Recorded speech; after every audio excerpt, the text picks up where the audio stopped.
आज इस वीडियो के अंदर हम पादपों में जो श्वसन की क्रियाविधि पढ़ रहे हैं वह आज देखते हैं कि पादपों के अंदर जो श्वसन क्रिया है वो क्या होती है।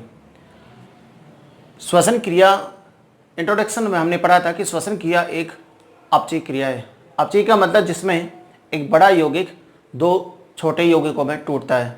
ठीक है, तो अपचयन की क्रिया हुई, साथ में इस क्रियाविधि के अंदर ऊर्जा उत्पन्न होती है और इस ऊर्जा के द्वारा समस्त जीव अपनी सभी जैव रासायनिक क्रियाओं को पूरा करते हैं। ठीक है, तो इस क्रिया को अपन क्या कह सकते हैं, एक ऊष्माक्षेपी क्रिया कह सकते हैं। ठीक है, इस क्रिया में भोज्य पदार्थ का ऑक्सीकरण होता है ऑक्सीजन की उपस्थिति में, इसलिए इस क्रिया को अपन ऑक्सीकरण की क्रिया भी कहते हैं। ठीक है, अब अपन ये देखते हैं श्वसन की जो क्रियाविधि है उसमें कौन कौन से स्टेप आते हैं। श्वसन की जो क्रियाविधि है इसमें कौन कौन से स्टेप हैं, तो इसके अंदर सबसे पहले आता है ग्लाइकोलाइसिस की क्रिया। सबसे पहले क्या आता है, ग्लाइकोलाइसिस। ग्लाइकोलाइसिस जैसे कि नाम से स्पष्ट है, ग्लाइको अर्थात ग्लूकोज, लाइसिस का मतलब टूटना, अर्थात इसमें शर्करा का एक अणु अर्थात ग्लूकोज का एक अणु पायरुविक अम्ल के दो अणुओं में टूटता है। इसका मतलब इस क्रिया में शर्करा का ब्रेकअप होता है, शर्करा टूटती है, इसलिए इस क्रिया को हम क्या बोलते हैं, ग्लाइकोलाइसिस की क्रिया कहते हैं।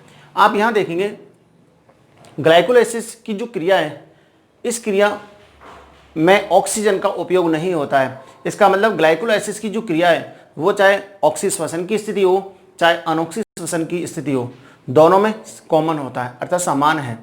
दोनों की क्रियाविधि में समान रूप से चलता है। कहाँ पर चले गए, कोशिका द्रव के अंदर चलता है। ठीक है, साथ में ये विभिन्न एंजाइमों की उपस्थिति में और इस क्रिया में Mg+2 एक उत्प्रेरक के रूप में कार्य करता है। ठीक है, इस श्वसन ग्लाइकोलाइसिस की जो क्रियाविधि है इस क्रियाविधि के अंदर जो पायरुविक एसिड बनता है, पायरुविक अम्ल के दो अणु बनते हैं। ठीक है, अतः ग्लूकोज का पायरुविक अम्ल के दो अणुओं में अपघटित होना या टूटना क्या कहलाता है, ग्लाइकोलाइसिस। इस क्रियाविधि को देखें तो हमने लिखा था इसमें ऑक्सीजन का उपयोग नहीं होता है। स्टूडेंट्स, एक बात विशेष है इसके अंदर ध्यान देने वाली कि इस क्रियाविधि में जब ऑक्सीजन का उपयोग भी नहीं होता है तो साथ साथ इसमें CO2 मुक्त भी नहीं होती है। कंपटीशन एग्जाम में कई बार पूछते हैं कि श्वसन की क्रियाविधि के किस स्टेप के अंदर CO2 रिलीज नहीं होगी, तो कहाँ पर नहीं होती है, ग्लाइकोलाइसिस की क्रियाविधि में। तो हमने यहाँ पर लिखा हुआ है कि ग्लाइकोलाइसिस की क्रियाविधि में CO2 मुक्त नहीं होती है। साथ में हम ये देख सकते हैं कि ग्लाइकोलाइसिस की जो क्रिया है जिसमें कार्बोहाइड्रेट अर्थात ग्लूकोज का एक अणु पायरुविक अम्ल के दो अणुओं में टूटता है, तो इसकी क्रियाविधि को तीन अलग अलग वैज्ञानिकों ने समझाया था। कौन कौन से वैज्ञानिक थे, एक था एम्डेन, दूसरा था मेयरहॉफ और तीसरा था परनास। तो इन तीन वैज्ञानिकों ने समझाया था, अतः तीनों वैज्ञानिकों के अंग्रेजी के प्रथम अक्षर के आधार पर इनका नाम, इस ग्लाइकोलाइसिस की क्रियाविधि का नाम रख दिया और उसे कहते हैं EMP मार्ग। क्या बोलते हैं इसको, EMP मार्ग। EMP मार्ग में E का मतलब क्या होता है, एम्डेन, M का मतलब होता है मेयरहॉफ और P का मतलब होता है पारनास। ठीक है, तो इनके नाम के आधार पर इसको व्यक्त किया गया है EMP मार्ग। ये क्रियाविधि कहाँ संपन्न होती है, कोशिका द्रव के अंदर संपन्न होती है, जिसमें Mg+2 एक उत्प्रेरक के रूप में काम आता है। अब यहां देखें कार्बोहाइड्रेट ग्लूकोज का एक अणु जैसे पायरुविक अम्ल में टूटा, पायरुविक अम्ल के दो अणु बनाता है, साथ में इसके अंदर 4H आयन मुक्त होते हैं। ठीक है, ऑक्सीकरण की क्रिया है तो H+ आयन बाहर निकलेंगे। तो ये जो 4H+ आयन है ये डिहाइड्रोजिनेज एंजाइम की उपस्थिति में NAD से जुड़ जाते हैं। NAD से जुड़कर क्या बनाएगा, NADH2 के 2 मॉलिक्यूल्स बनाता है, NAD के 2 मॉलिक्यूल्स बनाता है। ठीक है, तो ग्लाइकोलाइसिस की जो क्रिया है इस क्रिया में ग्लूकोज से पायरुविक अम्ल के दो अणु बनते हैं, साथ साथ NADH2 के 2 मॉलिक्यूल्स बनते हैं। अब आप ये देखेंगे कि इस पायरुविक अम्ल और NADH2 के जो 2 मॉलिक्यूल्स हैं इनका आगे भविष्य क्या है, इनका दोनों का आगे भविष्य ये ऑक्सीजन की उपस्थिति और ऑक्सीजन की अनुपस्थिति पर डिपेंड करता है। यदि इसका आगे ऑक्सीजन की उपस्थिति है तो ये पायरुविक अम्ल का आगे ऑक्सीकरण कहाँ होगा, माइटोकॉन्ड्रिया के मैट्रिक्स भाग में होता है। ठीक है, माइटोकॉन्ड्रिया के मैट्रिक्स भाग में होता है, जहां पर सबसे पहले इस पायरुविक अम्ल के जो 2 मॉलिक्यूल्स हैं इस पायरुविक अम्ल का विभिन्न प्रकार के विकार्बोक्सिलेज एंजाइम और डिहाइड्रोजिनेज एंजाइम की उपस्थिति में माइटोकॉन्ड्रिया के मैट्रिक्स में CO2 रिलीज होती है और CO2 रिलीज होने के बाद क्या बनता है, एसिटाइल कोएंजाइम ए। कैसे बनते हैं स्टूडेंट्स, ये अपन पूरे जब ग्राफ पढ़ेंगे, जब इसका चक्र पढ़ेंगे तब आएगा इसमें, ठीक है। अभी आप केवल आउटलाइन समझिए। तो ऑक्सीजन की उपस्थिति में ये पायरुविक अम्ल माइटोकॉन्ड्रिया के मैट्रिक्स में पहुंचता है। माइटोकॉन्ड्रिया के मैट्रिक्स में प्रवेश करने के बाद इसका डीकार्बोक्सिलेशन होता है, जिससे CO2 रिलीज होती है और कोएंजाइम ए से जुड़कर एसिटाइल कोएंजाइम ए के 2 मॉलिक्यूल्स बनाता है, ठीक है। ये एसिटाइल कोएंजाइम ए के जो 2 मॉलिक्यूल्स हैं, ये माइटोकॉन्ड्रिया के मैट्रिक्स भाग में ही विभिन्न प्रकार के एंजाइमों की उपस्थिति में CO2 प्लस H2O में बदल जाता है और साथ में उच्च ऊर्जा मुक्त होती है। तो ग्लूकोज के एक अणु के पूर्ण ऑक्सीकरण से, पूर्ण ऑक्सीकरण कब होगा, जब ऑक्सीजन की उपस्थिति होगी। तो ऑक्सीजन की उपस्थिति में इसका जब पूर्ण ऑक्सीकरण हो जाता है तो 38 ATP या 686 किलो कैलोरी ऊर्जा मुक्त होती है। जो ऊर्जा मुक्त होती है ATP के रूप में, वो ETS के माध्यम से होती है। किसके माध्यम से होती है? ETS, electron transport system, electron परिवहन तंत्र के माध्यम से होती है, जो माइटोकॉन्ड्रिया के ऑक्सीसोम भाग के अंदर होता है। इसकी भी अपन क्रियाविधि देखेंगे, ठीक है ना। तो एसिटाइल कोएंजाइम ए जो माइटोकॉन्ड्रिया के मैट्रिक्स में क्रेब्स चक्र के द्वारा CO2 और जल का अनुमुक्त करेगा और सबसे ज्यादा ऊर्जा मुक्त होगी। अब आप विशेष चीज ये है कि पायरुविक अम्ल से ये कैसे बनते हैं। तो पायरुविक अम्ल का निर्माण ग्लाइकोलाइसिस के द्वारा हुआ और CO2 प्लस H2O का निर्माण क्रेब्स चक्र के माध्यम से हुआ।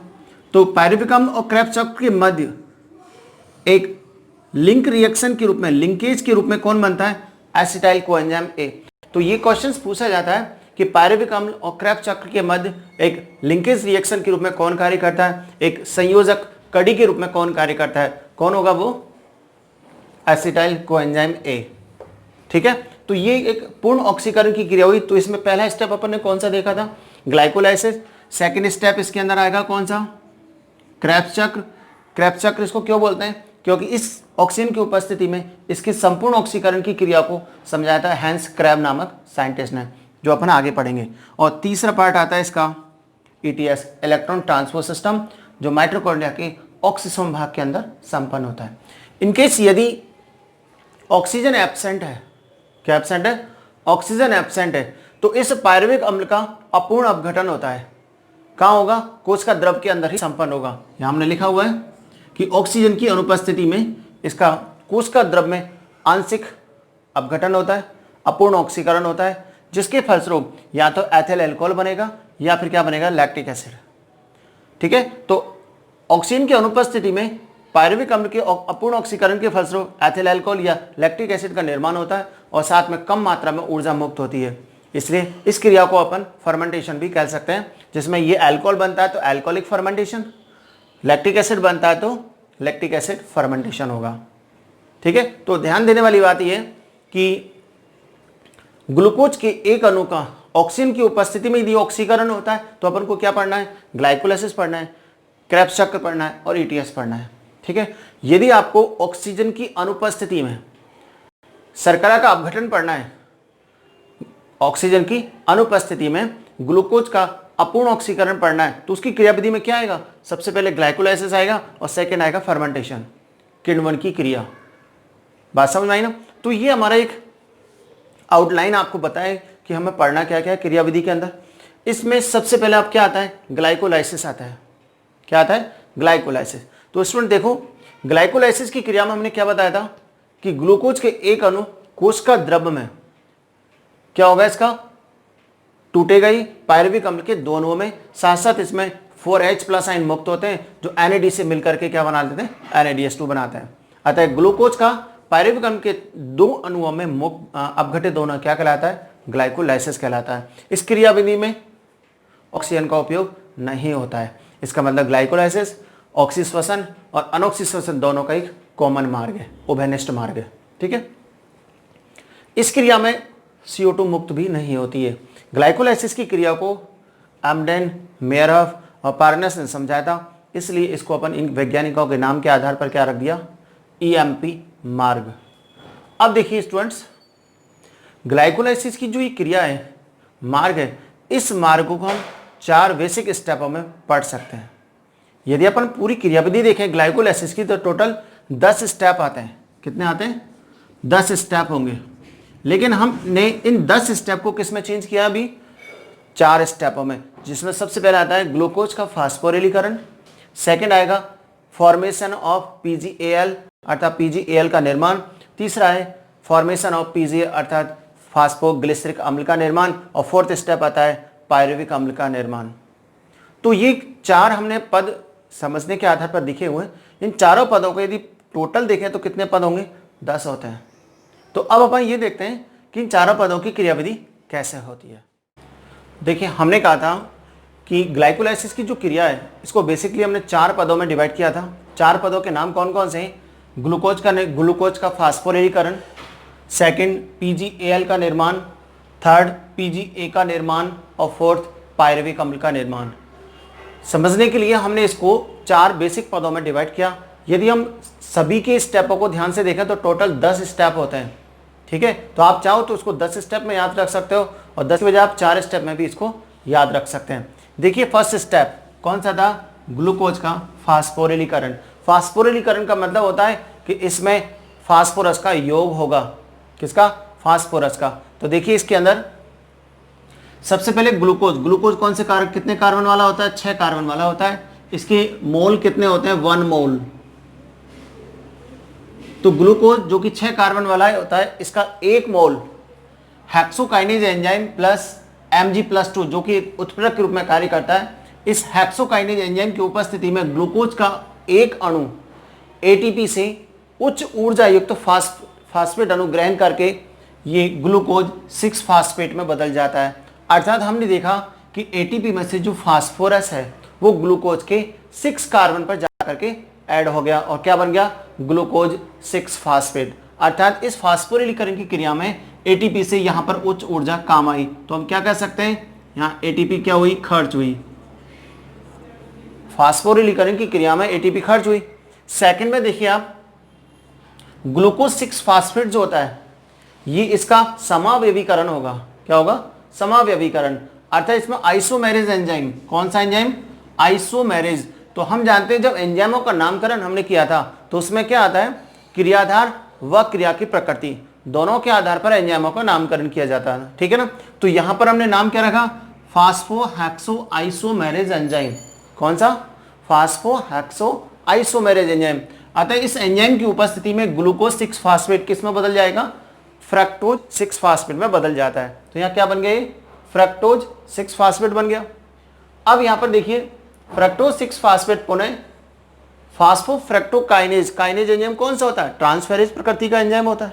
ठीक है, जो एटीपी से उच्च ऊर्जा युक्त तो फास्फेट अणु ग्रहण करता है और ये फ्रक्टोज के पहले कार्बन पर जाकर के जुड़ जाता है, और क्या बन जाएगा, फ्रक्टोज 1,6 डाइफास्फेट का एक अणु बन जाता है। इसका मतलब यहां पर भी एटीपी के रूप में एक अणु क्या हुआ, खर्च होता है।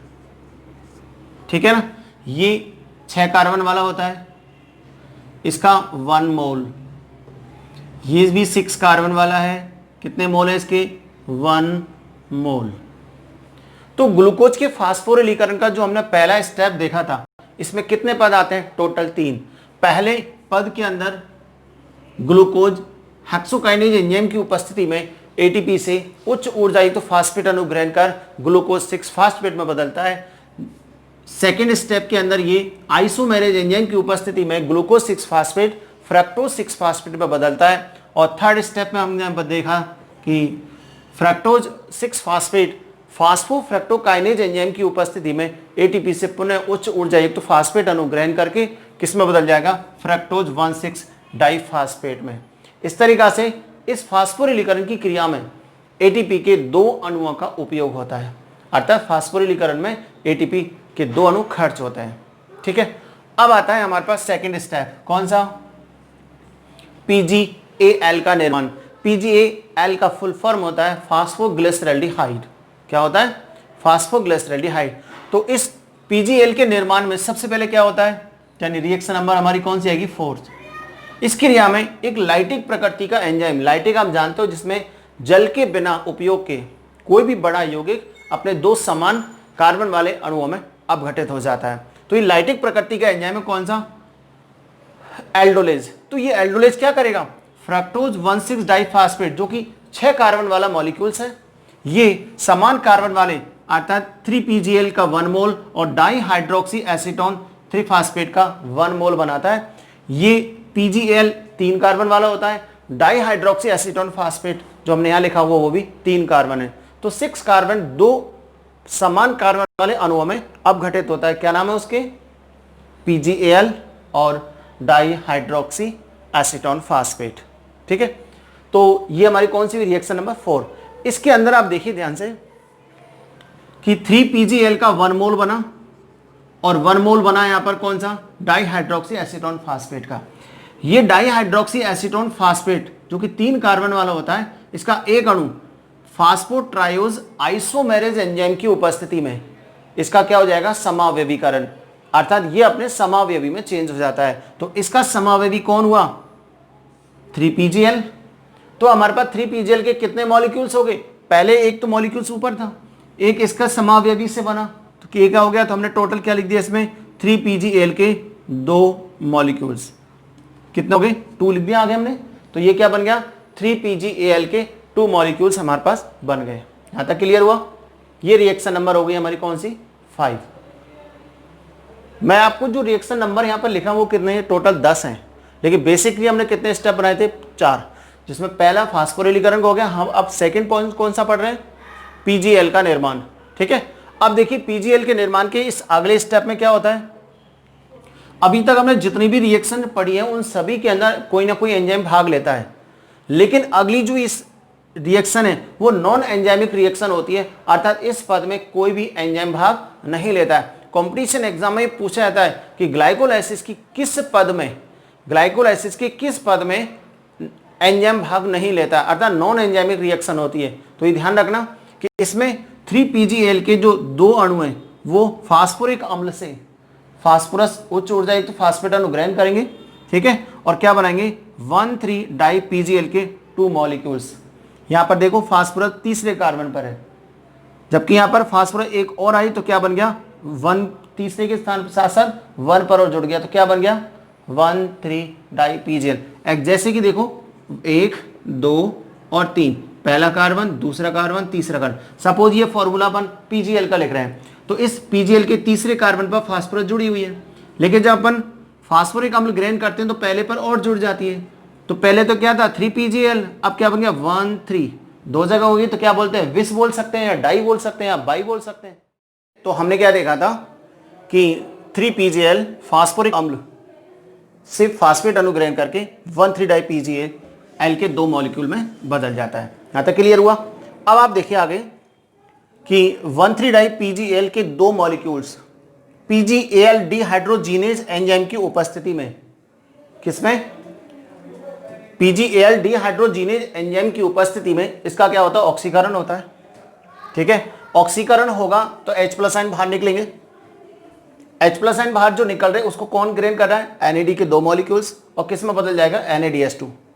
ठीक है, तो ध्यान रखना इस प्रोसेस में जब 1,3 डाई PgL का ऑक्सीकरण होता है, किसमें? 1,3 डाई PgA के 2 मॉलिक्यूल्स में। ये एल्डिहाइड है और ये अम्ल है। तो इस क्रिया के समय NADH2 के 2 मॉलिक्यूल्स रिलीज होते हैं। ध्यान रखना आप इस बात को कि ये जो NADH2 के 2 मॉलिक्यूल्स हैं ये ETS में प्रवेश करके, ध्यान रखना जब हम ATP की काउंटिंग करेंगे, ठीक है, तो आपको यहां दिखा देते हैं NADH2 का 1 मोल ETS में प्रवेश कर 3 ATP ऊर्जा उत्पन्न करता है। तो यहां पर कितने मॉलिक्यूल हैं? 2। तो 2 NADH2 के द्वारा कितने होंगे? 6 ATP अणु बनते हैं।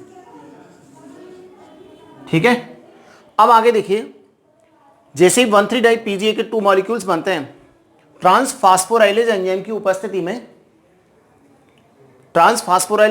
उपस्थिति में ये उच्च ऊर्जा युक्त फास्फेट अणु को बाहर निकालेगा। कौन से स्थान से? फर्स्ट नंबर से। तो ये किस में बदल जाएगा? 3PgA के 2 मॉलिक्यूल्स में, और पहले नंबर पर जो फास्फोरस है वो ADP द्वारा ग्रहण करके किस में बदल जाएगा? ATP में। तो यहां पर ATP के 2 मॉलिक्यूल्स फॉर्मेट होते हैं। ठीक है, जबकि यहां पर 2 खर्च हुए यहाँ 2 बने। अब इसको आगे देखिए इधर 3 PGA के 2 मॉलिक्यूल्स, ठीक है। ये फास्फोग्लिसरोम्यूटेज एंजाइम की उपस्थिति में इसका क्या होता है, समावेवीकरण होता है। क्या होता है, समावेवीकरण होता है। तो यहां पर जो तीसरे नंबर पर फास्फोरस जुड़ी है वो कहां जाती है, सेकंड नंबर पर, और किस में बदल जाता है, 2 PGA में, ठीक है। अब देखिए 2 PGA से इनोलेज एंजाइम की उपस्थिति में इसका निर्जलीकरण होता है, जल के अणु बाहर निकलते हैं और फास्फोइनोल पायरुविक अम्ल, पीईपी का मतलब होता है फास्फोइनोल पायरुविक अम्ल के 2 अणुओं में बदल जाता है, जो पायरुवेट काइनेज एंजाइम की उपस्थिति में एटीपी रूप में उच्च ऊर्जा युक्त फास्फेट अणु त्यागेगा और बनाता है पायरुविक अम्ल के 2 अणु, ठीक है। तो यहां पर भी एटीपी के 2 मॉलिक्यूल्स फॉर्मेट होते हैं। आप ध्यान देने वाली बात है कि ग्लूकोज का जो एक अणु है, ग्लाइकोलाइसिस की क्रिया में ग्लूकोज का एक अणु पायरुविक अम्ल के 2 अणुओं में बदल जाता है, ठीक है। और साथ में NADH2 के 2 मॉलिक्यूल्स बनते हैं, ठीक है। अब यदि अपन इसकी एनर्जी काउंटिंग एक बार स्टेप और देख लेते हैं इसकी। हमने देखा था ग्लूकोज का फास्फोरिलीकरण एक यहां से यहां तक, एंड फ्रक्टोज 1,6 डाइफास्फेट जैसे बना ग्लूकोज का फास्फोरिलीकरण कंप्लीट। PGA के निर्माण में देखो ये 1,3 डाई PGL बन गया, सेकेंड स्टेप खत्म। PGA का निर्माण यहां देखिए, PGA का निर्माण हो गया और पायरुविक अम्ल यहां पर। टोटल यदि अपन 10 स्टेप की बात करें तो ग्लूकोज से ग्लूकोज 6 फास्फेट बना, पहला स्टेप। ग्लूकोज 6 फास्फेट से फ्रक्टोज 6 फास्फेट बना, सेकेंड स्टेप। यहां से फ्रक्टोज 1,6 डाइफास्फेट बनता है, थर्ड स्टेप। और फ्रक्टोज से 1,6 डाइफास्फेट से PGL और डाइहाइड्रोक्सी एस्टोन फास्फेट बने, यहाँ पर फोर्थ स्टेप। फोर्थ के बाद फास्फोट्राइज आइसोमेरेज एंजाइम की उपस्थिति में डाइहाइड्रोक्सी एसीटोन फास्फेट अपने समावेवी 3 PGL में बदलता है, यह आपका फिफ्थ स्टेप हुआ, ठीक है। उसके बाद 1,3 डाई PGL से इसका ऑक्सीकरण होता है और 1,3 डाई PGA के 2 मॉलिक्यूल्स में बनता है, यह आ गया इसका 6 स्टेप। उसके बाद 7, उसके बाद 8, 9 और ये 10। तो इस प्रकार टोटल ग्लाइकोलाइसिस के 10 स्टेप होते हैं। यदि अपन कार्बन बैलेंस देखें तो ये देखिए ग्लूकोज 6 कार्बन वाला, ग्लूकोज 6 फास्फेट ये भी 6 कार्बन, फ्रक्टोज 6 फास्फेट ये भी 6 कार्बन, फ्रक्टोज 1,6 ये भी 6 कार्बन। यहाँ पर 3 PGL के 3 कार्बन वाला, डाइहाइड्रोक्सी एस्टोन 3 कार्बन, तो 3 और 3 6 हो गए बराबर। यहाँ देखिए 2 मॉलिक्यूल्स है, एक PGL में 3 कार्बन होते हैं, तो 2 में कितने हुए 6। इस तरीका से ये सब 3 कार्बन वाले हैं, यहाँ जितने भी हैं वो सब 3 कार्बन वाले मॉलिक्यूल्स हैं, जिसके 2-2 मॉलिक्यूल्स का निर्माण होता है। अब यदि अपन इसकी एनर्जी की काउंटिंग करें, किसकी एनर्जी काउंटिंग करें, तो ध्यान से देखिए, एग्जाम के हिसाब से बहुत अच्छा टॉपिक है। एनर्जी काउंटिंग कई बार एग्जाम में पूछी जाती है। तो यहां देखो कि ग्लूकोज के फास्फोरिलीकरण के दौरान 1 और 1 2 ATP खर्च होती है। यहां पर लिख सकते हैं 2 ATP क्या होती है, खर्च होती है, ठीक है। इसके बाद ध्यान से देखो ATP के 2 मॉलिक्यूल्स यहां पर और 2 यहां पर, कितने 4 ATP मुक्त होते हैं या उत्पन्न होते हैं।